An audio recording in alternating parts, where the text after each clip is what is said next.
The silver blade touched his throat, and he smiled. I pressed harder. The edge bit into his skin. Not enough to bleed, enough to feel. His atom button moved against the steel when he swallowed. "You're slower than 10 years ago." He opened his eyes. Moonlight from the floor-to-clearing window caught his face. Black hair, gold eyes, the same face I'd burn out of my memory every night since. My hand didn't shake, but my pupils must have changed, because he smiled wider. "I'm here to kill you." I know. "Then stop smiling." I waited 10 years. His voice was low, familiar, like he'd spoken to me yesterday. Like he'd never left. Let me have this. He raised his hand. I braced for the disarming move, the broken wrist, the reversal. He didn't take the knife. His fingers found the back of my neck, found the mark.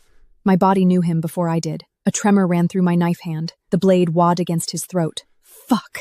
It hurts. He said. Not a question. None of your business. It's hurt for 10 years. Every day. Same as mine. I didn't answer. But I didn't cut him either. That was my first mistake. His other hand closed around my wrist, not pulling the knife away, pressing it closer, holding it against his own throat. You want to kill me? First, hear my last words. His face was so close. His lips a breath from mine. I didn't step back. Second mistake. My last words are... His breath brushed my mouth. The mark on your neck. I have one too. Same pain, same days, every single one. I didn't stab him. I just stood there, the blade against his throat, his hand on my nape, the moonlight pinning us both in place. He lowered my hand. Gently. Like I was something to breakable. I let him. Third mistake. There's a banquet tonight. He said. He stepped back, adjusted his collar. You'll attend. As my intended. I'll attend as nothing. You'll attend as what I say you are. He didn't raise his voice. He never did. The elders need to see you. To believe. Believe what? That the lone wolf king has finally chosen his queen.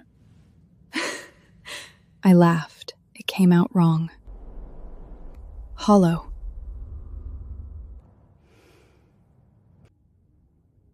You disappeared for 10 years.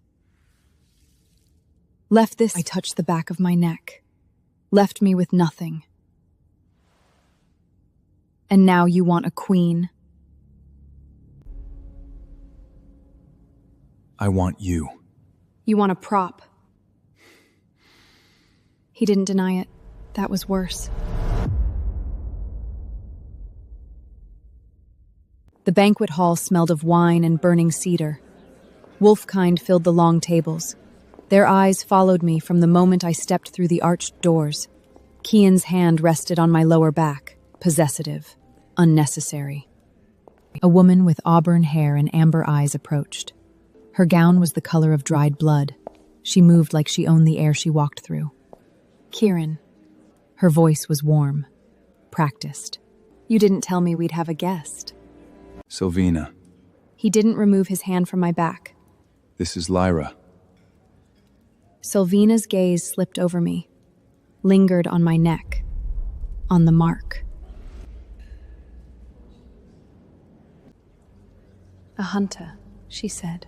The steadies one edge to pusterlidas my. Still warm, a koju smile, still smiling. Your tastes have become so accessible, my king. A few wolves at the nearest table chuckled. Kieran said nothing. Old thing, he said finally. He lifted his wine glass, kept for amusement.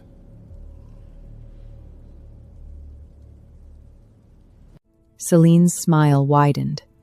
She reached toward my neck, toward the mark. Her fingers stopped an inch away. May I? No. Her eyes flickered. The warmth didn't leave her face, but something behind it shifted. She's spirit. Selena withdrawed her hand, turned to Kieran. I like her. She walked away, The wolves parted for her. Keelan's hand was still on my back. I didn't move it, but I stopped feeling it. The banquet ended. I walked out onto the terrace. The cold off the sound cut through my dress. Good. You handled yourself well in there. Selena's voice, behind me. I didn't turn. For a human, the word human landed like a stone in still water. I've been handling myself for 10 years. I kept my eyes on the dark water. I don't need your approval. No. Her heels clicked on the stone. She stopped beside me. Close enough to touch, but you need his. And he needs mine. The elders listened to me. I turned to face her. She was beautiful. The kind of beautiful that knows exactly how to weaponize itself. Your mark is burning, isn't it? She said, not a question. Her voice was softer now. Almost kind. It does that when he's near, when he's thinking about you. When he's not thinking about you. It doesn't matter. It just burns. None of your concern. It's his way of reminding you. She tilted her head, studied my neck like it was a specimen. You're not his equal. You're not his partner. Your livestock he tagged a decade ago and forgot to slaughter. My hand moved before my brain caught up. I didn't hit her. I just caught her wrist, held it. Her amber eyes widened, then narrowed. Careful, little hunter. Selena.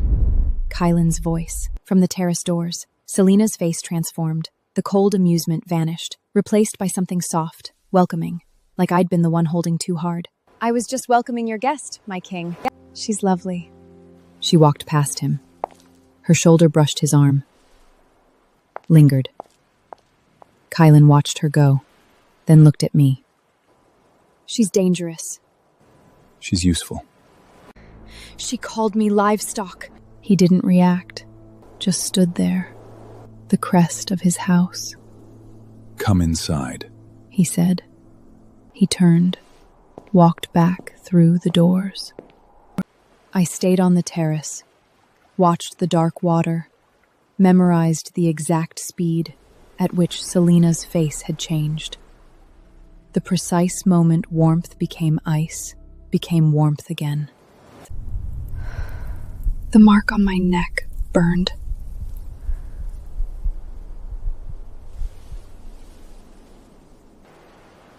I let it. I didn't go inside. I went to his studio. The door was unlocked. Of course it was. He'd been waiting 10 years. What was one more open door? His desk was neat. Leather-bound ledgers, a silver letter opener, a stack of corresponded tied with black ribbon. I untied it. The third letter stopped my hands, dated 10 years ago. The night my mother died. The hunter woman is failing. Hospital, St. Jude's, 417. Below it, in Kieran's handwriting, secure all entrances. No one enters without my word. I will be at the Eastern Watch. She notify me. The sentence ended. Crossed out. Rewritten. Notify me when it's done. I read it 3 times. The paper didn't shake. My hands did. I folded it carefully. Tied the ribbon back exactly as it was. He was standing in the hallway. How long have you been there? Long enough. His gold eyes dropped to my hands. You found the letters. You were there. My voice sounded like someone else's, flat, far away. You were at the hospital. That night. Yes. She was dying. I was alone in that room, holding her hand, waiting for you. I kept looking at the door. Every time it opened, I thought... I stopped. Swallowed. You were right outside. Lyra. Why didn't you come in? He was quiet for a long moment, the kind of quiet that means the answer will hurt. Because I was afraid. Afraid that if you saw me, you wouldn't let me leave. I stared at him. You let me sit there, alone, thinking you'd abandon me because you were afraid I wouldn't let you leave. If I'd walked into that room... His voice cracked. Once. He steadied it. I wouldn't have been able to walk out. And if I stayed, Silas would have killed us both. You don't understand what was happening. What I was fighting... Oh. One syllable. He stopped talking. I walked past him, down the hall, into the bedroom, into the bathroom. Locked the door. Turned on the water. Stared at the mirror. The woman in the mirror stared back. Silver hair, purple eyes.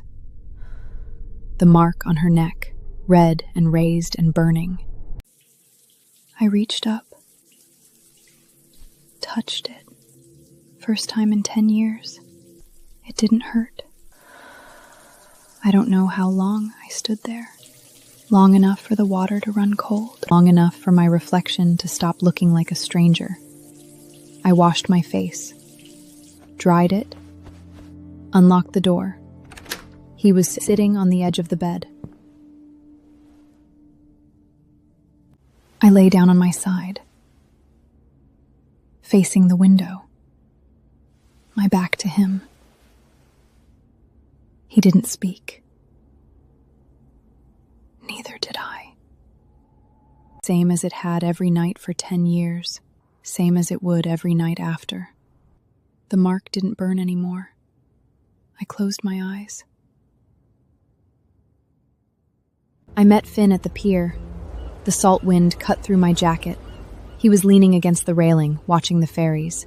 Brown hair, green eyes, a scar across his right knuckles from a job we didn't talk about anymore. You look like hell. I need the Hunter Council records. 10 years ago. All of them.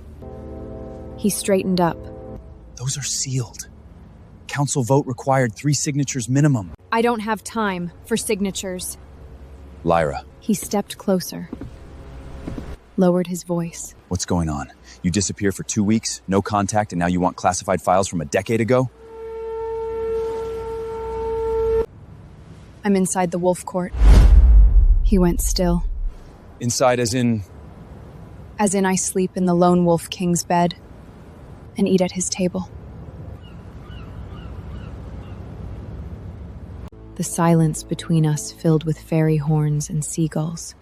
You're working him. Deep cover. Get close. Get proof. Get out. I didn't correct him. Finn. The records. He ran a hand through his hair. Looked at the water. Looked back at me. There was a purge. 10 years ago. Dozens of wolves killed. Internal power struggle. The council buried the details. Said it was internal wolf matter, not hunter concern. Who ordered the purge? They never confirmed. But the name that kept coming up in whispers was Silas. Simus Thorne, elder, traditionalist, wanted to cleanse the packs of anyone soft on humans. Soft on humans. Like a wolf king who'd marked a hunter girl as his mate. I need everything you can find on Simus. Financial records, communications, witness statements, anything. I'll try. He hesitated. Your neck. The mark, does it still... It's not important. Lyra. I looked at him. Does it still hurt? 3 seconds of salt wind. No, not anymore. He didn't look like he believed me. But he nodded. I'll get you what I can. Give me 3 days. 2. 2. He turned to go. Stopped. Be careful. Wolves don't change their nature, no matter how pretty the king is. He walked away. I stayed at the railer, watched the ferries cross the gray water. The mark on my neck was warm, not burning, just present, like a scar that had finally finished healing. I touched it. Still didn't hurt. The training yard was stone and sawwood. Wolves sparred in pairs. The air smelled like sweat and iron. Selena was waiting. She stood in the center of the yard, a wooden training blade in each hand. Her auburn hair was pulled back tight. Amber eyes tracked me from the moment I stepped onto the stone.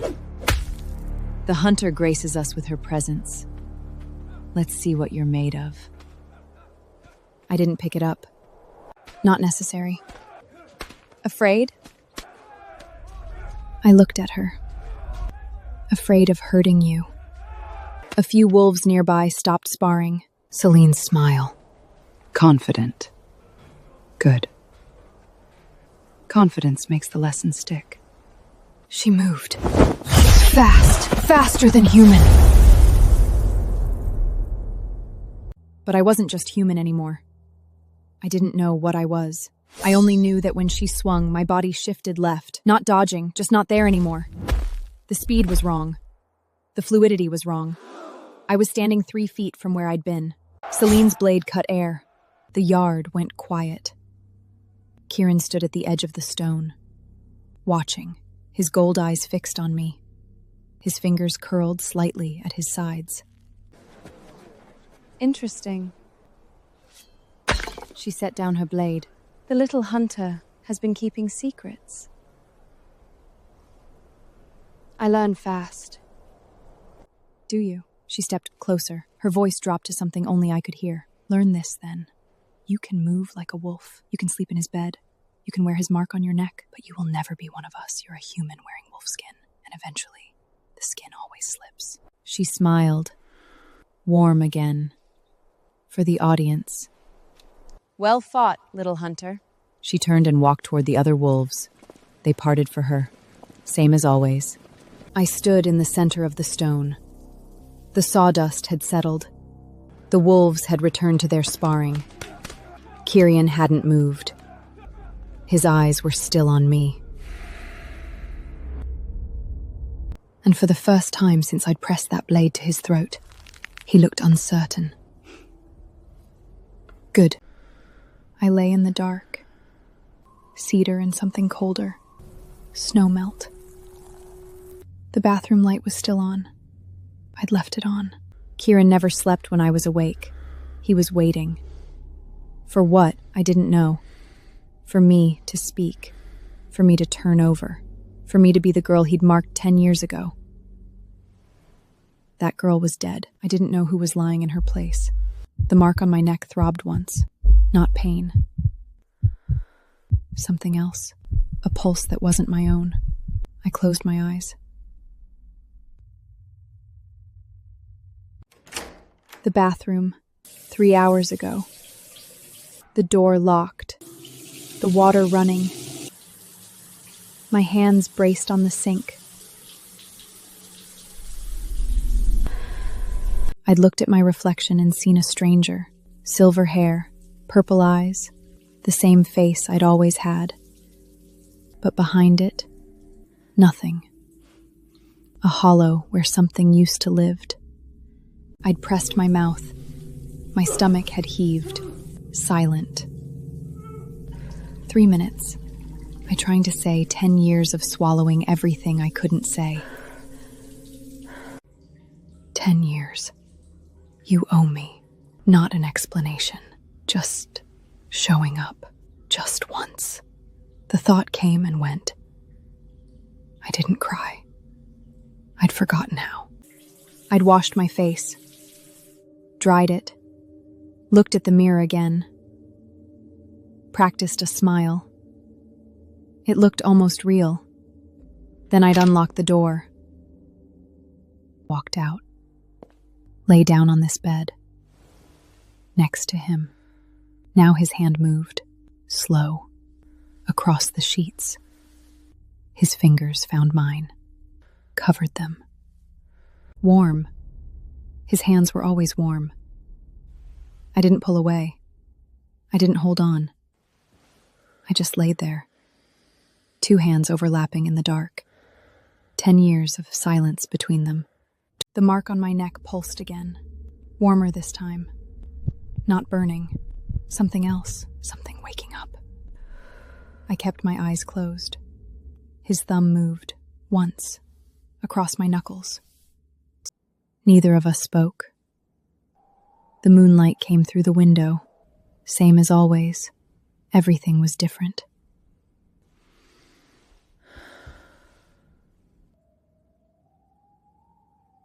The council chamber was stone and iron. 12 elders sat in a semicircle. Silas Thorne at the center. Gray hair, gray beard. Hands spotted with age. Folded on the table like a sermon. Kieran's hand rested on my lower back as we entered. Same as the banquet. Same as always. This time I didn't let him. I stepped forward. Alone. Lyra Vane. Silas's voice was slow, measured. The voice of a grandfather explaining why the dog had to be put down. Hunter, human, and now, we're told, the king's intended. He let the word human hang. This council has concerns. State them. Simus smiled. The king speaks for his pet. I didn't react. My hands stayed at my sides. The concerns are simple. Silas leaned forward. Humans are a threat to our kind. They always have been. The hunters have spilled wolf blood for centuries, and now our king proposes to seat one beside him, to give her access to our weaknesses, our throats. Murmurs around the table. She bears his mark, One elder said. Older than Silas, somehow. that is sacred, irreversible. The mark can be given in error. Simus waved a hand.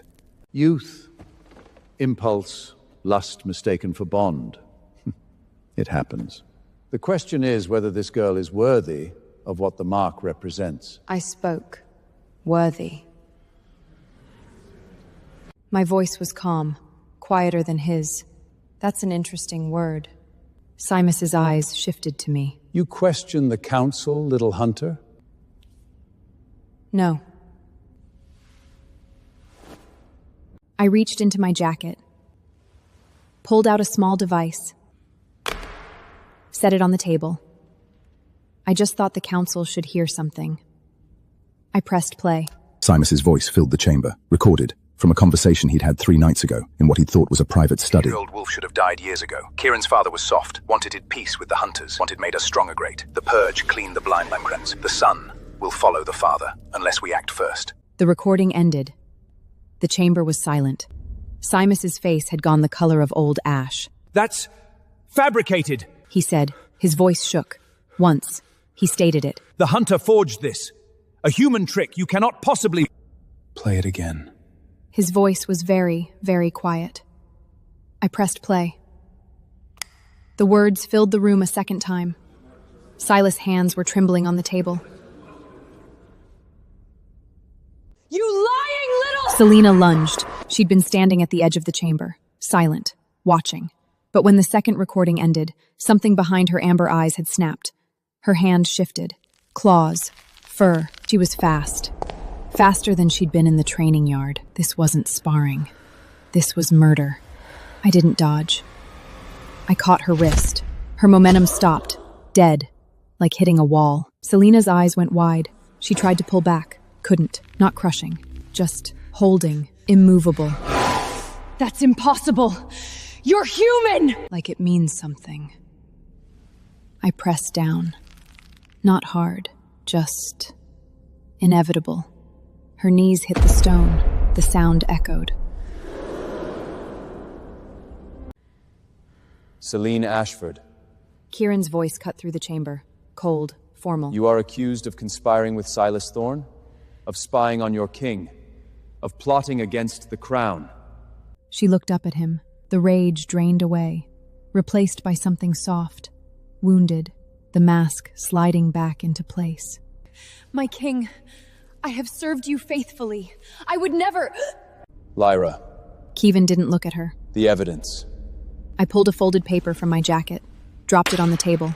The seal was Selena's. The contents detailed every private conversation Kieran had held in the past month, sent directly to Silas. Selena's mask cracked. You! She looked at the paper, At me. at my hand still holding her wrist. You're nothing. A human with borrowed tricks. A pet he marked and forgot. I leaned down, put my lips near her ear. You can scream all you want. No one's coming to save you. And the worst part? I straightened, let go of her wrist. She slumped, didn't rise. I looked down at her, not with anger, not with satisfaction, with nothing. You're not even worth hating. I turned, walked toward the doors. The elders parted. Kieran stood frozen, watching me.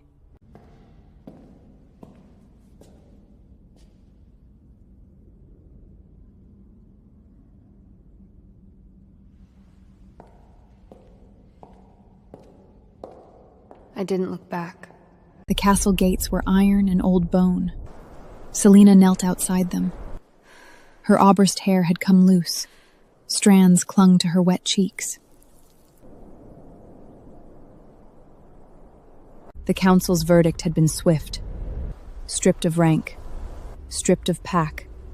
Her wolf, bound by silver runes carved into her forearms. She would never shift again. She'd been given until sunset to leave the island. She hadn't moved.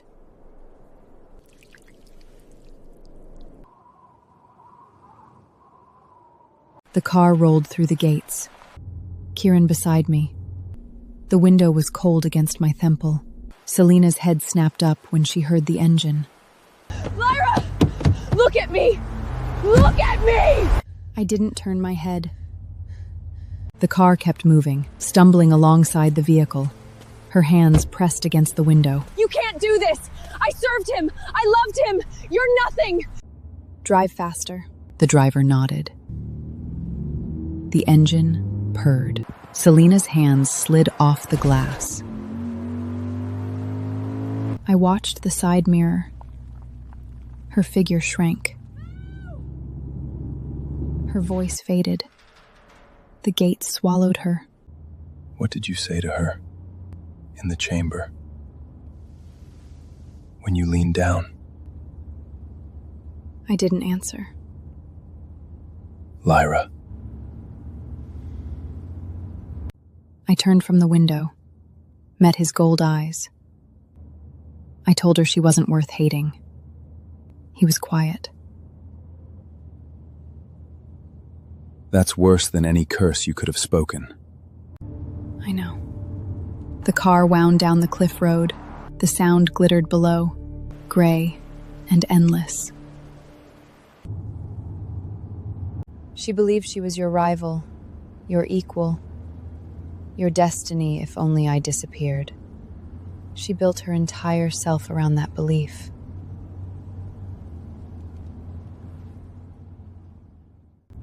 I looked back out the window. I took it from her. Not with a blade, with the truth. She never mattered. Not to you, not to the pack, not to anyone but herself. The silence stretched. You're terrifying. No. I watched a ferry cross the water, small, slow, far away. I just stopped caring. That's all it takes. Simus talked. He talked for hours. In a stone room beneath the castle, silver cuffs on his wrists, an elder scribe recording every word. The purge, the murders, the decades of planning, the names of every wolf who had helped him. He gave them all, not out of honor, out of fear. The look in his eyes when they dragged him past me in the corridor, that look said everything. He'd spent 200 years building a world where humans were prey, where hunters were enemies. And I had dismantled it in 3 days with a recording and a steady hand.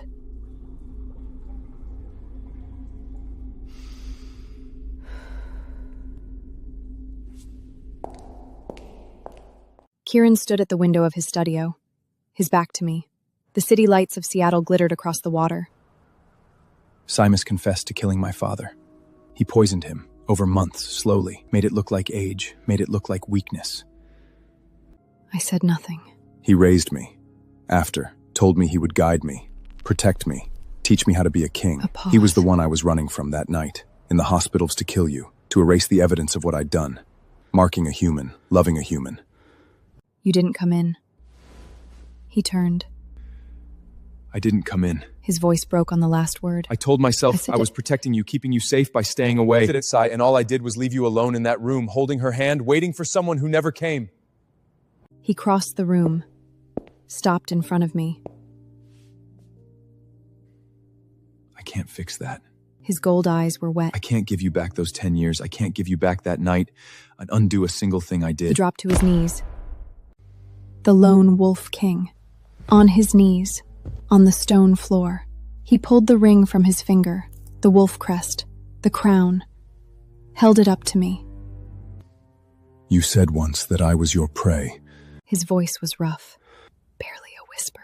You were wrong. I've been yours since the night I marked you. Every day, every breath, every choice I made for you. Even the wrong ones. Even the ones that broke us. He pressed the ring into my palm. Hunt me, keep me, forgive me, anything. Just don't look at me like I'm nothing to you. I looked at the ring, at his face, at the tears tracking down his cheeks. I don't need prey. His breath stopped. I closed my fingers around the ring.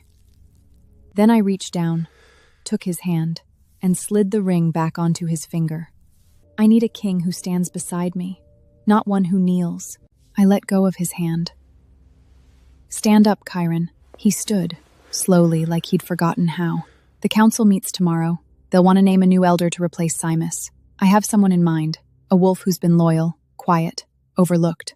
I walked toward the door. Lyra. I stopped, didn't turn. I love you. I never stopped. I will never stop. Silence. Tomorrow, don't be late. I opened the door, walked through, closed it behind me.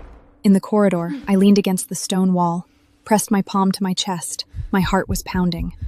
The mark on my neck was warm, not burning, just alive.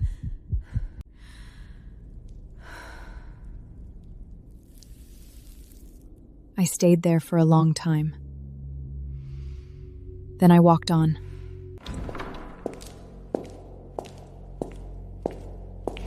The city was loud.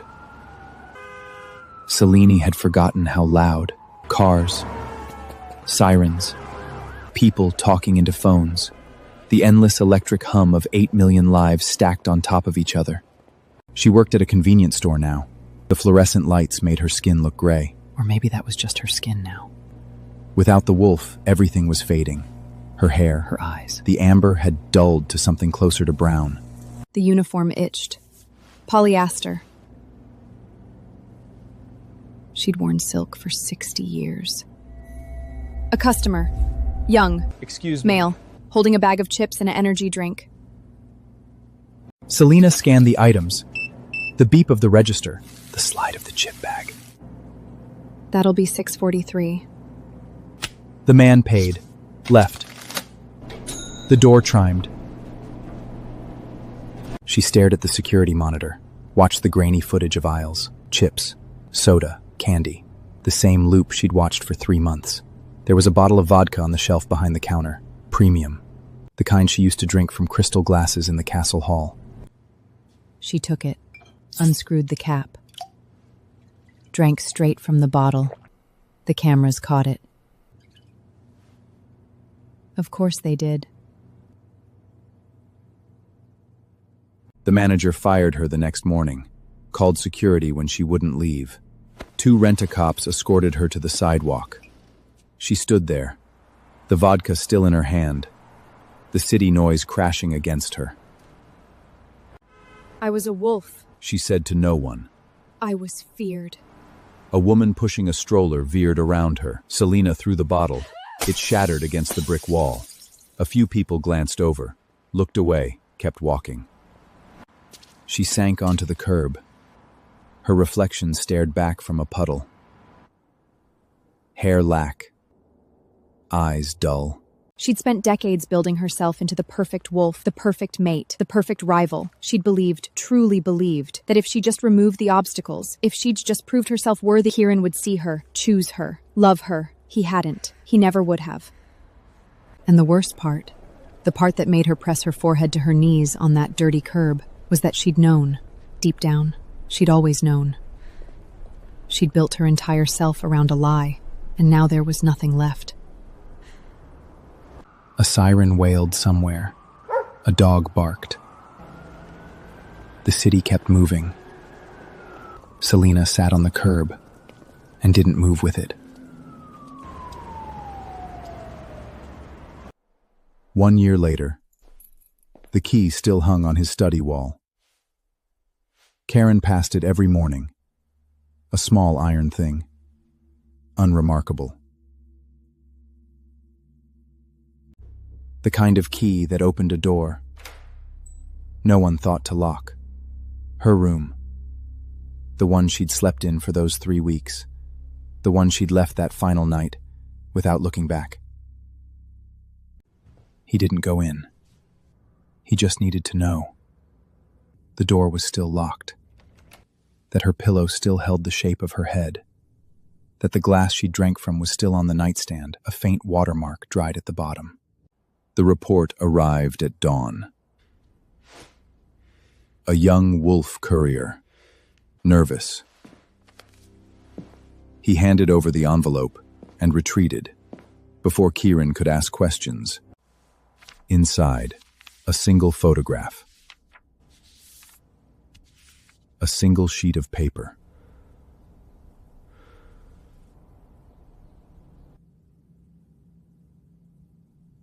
The photograph showed Lyra. She stood at a window, some office. High floor, Seattle tie line behind her. Her face was thinner, but her posture, that was different. Straight, still, unburdened. She looked like someone who'd stopped carrying something heavy. The paper was an invitation. Handwritten. Her writing. The neutral arbitration court convenes next month. Hunters and wolves, same table, first time in 2 centuries. You're welcome to attend. L. Kieran read it 3 times. She'd invited him. Not as her king. Not as her mate. As a guest. An equal. Someone welcome but not required. He looked at the photograph again. At her face. At how calm she looked. How ordinary. How completely, utterly at peace. That was the worst part. Her peace didn't include him.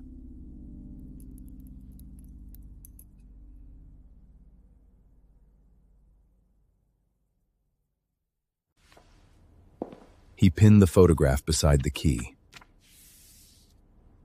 2 objects. A door he wouldn't open. A woman he couldn't reach.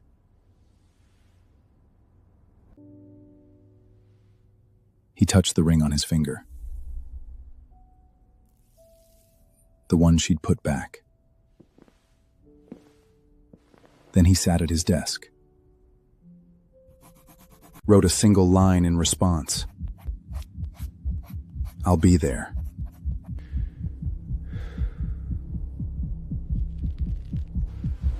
He didn't send it.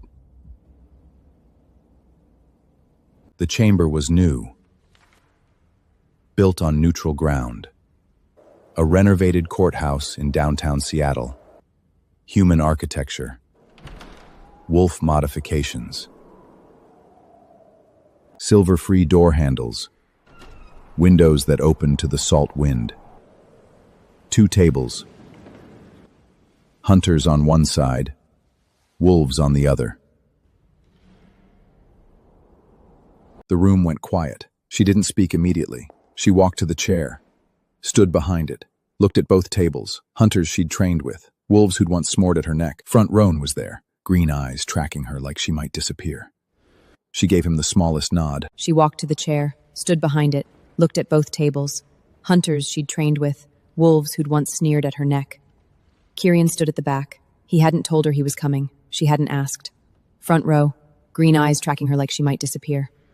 3 laws, Lyra said. Her voice carried, clear, calm. She held up one finger. First, this court answers to no crown, no council, no pack. It is neutral or it is nothing. The arbitration court will follow 3 laws. Silence. 2 fingers. Second, any dispute between hunter and wolf comes here. The ruling is final, no appeals, no exceptions. Murmurs. A wolf elder shifted, said nothing. 3 fingers. Third, She looked at Kieran, direct, deliberate. First time all night she'd acknowledged him. I will name my own successor. No vote, no inheritance. Someone who understands that the space between hunter and wolf isn't a battlefield, it's a door. She lowered her hand. This court is now in session. One by one, the hunters bowed their heads. Finn first, then the others.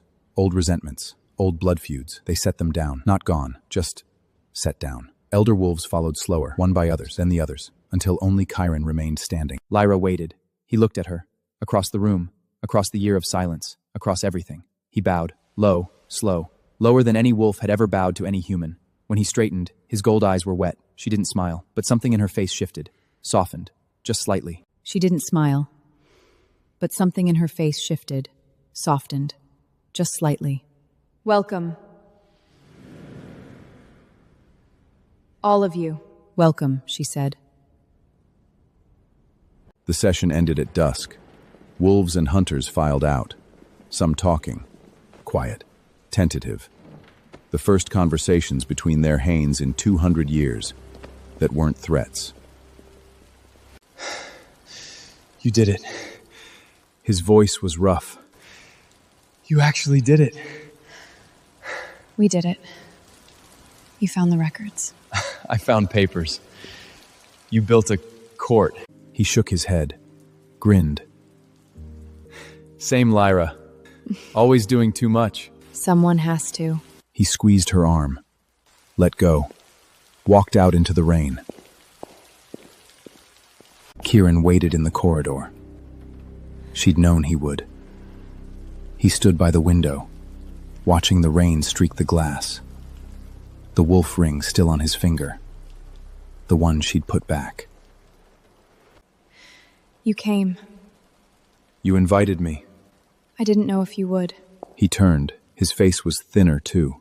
The year had carved something out of him. Or maybe it was just that she was seeing him clearly now. Not as the boy who'd marked her, not as the king who'd trapped her. Just Kieran. Do you still need a king? The question hung between them. She walked toward him, slowly. The click of her boots on the stone floor. The rain against the glass. The gray light making everything soft. She stopped in front of him. Reached down, took his hand, the one with the ring. He didn't breathe.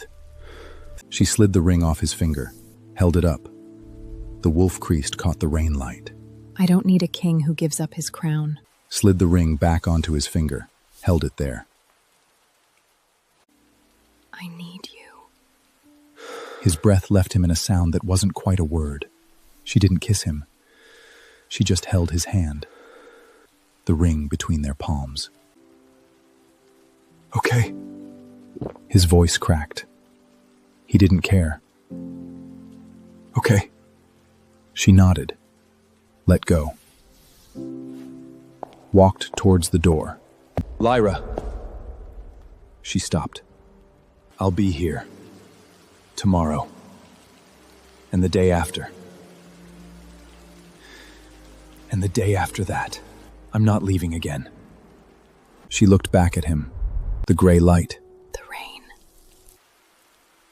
The wolf king with tears on his face. I know. She walked out. He stood in the corridor for a long time, looking at his hand. The ring's still there. She'd put it back. Twice now. She'd put it back. He pressed his palm to his chest, where his own mark burned, the one that matched hers. It didn't hurt. It never had. 6 months later. The office was small. Desk, window, rain. Same as always. Seattle didn't change. Neither did she. Not really. Lyra closed the last case file. A territorial dispute. 2 wolf packs. 1 river. She'd ruled for the younger pack. The elders had grumbled, accepted, moved on. The world kept turning. She stood, walked to the window. The rain streaked the glass. The city glittered below. Cars, lights, lives, millions of them. None of them knew about wolves, about hunters, about the woman in the high tower who kept the peace between them. The mark on her neck was warm. She touched it. It had been warm for a while now. Not burning, not hurting. Just present, like a second heartbeat. Or maybe it had always been her own heartbeat. Maybe she'd just learned to listen. The door opened behind her. She didn't turn. She knew the footsteps, knew the pause in the doorway, knew the way he waited for her to speak first. Always, even now. Tonight. What do you want to eat? She glanced back. Silence. He was standing there, black hair damp from the rain, gold eyes watching her like she was something he still couldn't believe was real. What? You said tonight. What do you want to eat? It's a simple question, Kieran. You've never asked me that before. I'm asking now. He walked toward her, stopped at the window. His shoulder nearly touched hers. Noodles. There's a place in the International District. Open late. Terrible service. Best broth in the city. Okay.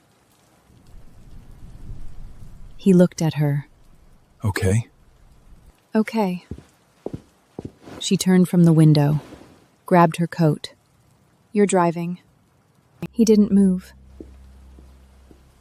Lyra. She looked at him. Thank you. Quiet. For asking. She held his gaze for a moment. Then she walked past him, toward the door. You can thank me by not making the noodles weird. I don't make things weird? You made coffee weird last week. That was a special roast. It was coffee, Kieran. You described it as brooding. Brooding is a valid flavor profile. She opened the door, looked back. His face was doing something complicated. Half smile, half something softer. He looked ridiculous. He looked like the boy she'd loved at 17.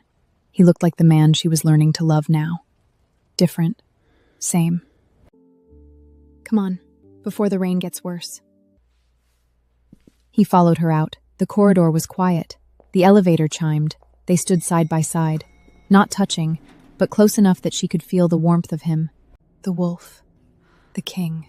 The man who'd waited 10 years for her to ask what he wanted for dinner. The mark on her neck pulsed once. Warm. Steady. She didn't touch it. She didn't need to. The elevator doors opened. The rain was waiting. The city was waiting. The rest of everything was waiting. She stepped in. He followed. The doors closed.